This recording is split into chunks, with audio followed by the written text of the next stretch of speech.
Men Sırajdan bulda, anan kede Muftidan bulda, kede Abdüşşükür bekir aytkan jerim jok tuğanım. Antkeni bular bizdin alımdarыбыз. Bulardın eti uğulu. Egerde bular jönde gıybat süylep jaman ete turgan bolsok, tez ele uğlanıp ölüp kalabız.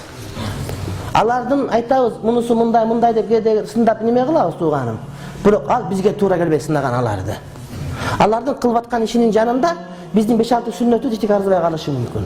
Өзүң үчүн кылып атасың сен аны. Ал канчалаган иштерди кылып атканын сен билбейсиң.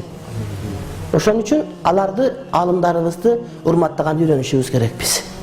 Кудайга миң мертебе шүгүр. Кээ бир өлкөлөрдө биздикинде алымдары жок. Мамлекетинин чоңдугу боюнча бизден 15 эсе 20 эсе чоң болгон мамлекеттерде дагы биздикинчелик алымдары жок тууганым. Аттарын айтпай коюп мамлекеттердин, бирок аны баарыбыз билип турабыз. Ошон үчүн мен атын айтып аткандар, атын аткан аракет кылып аткандарым, мына ушуларды эсиңерден чыгарбагыла. Ошолор Ахли сүннат вал жамаат багытындагы, туура жолдогу, пайгамбардын манхажындагы туура алымдар деген сөз.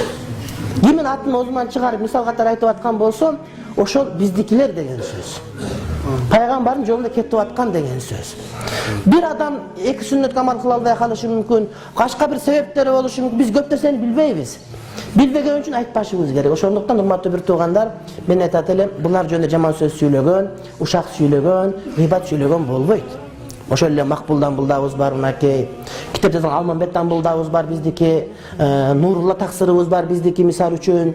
Ошогон дамылдыларыбыз көп биздики.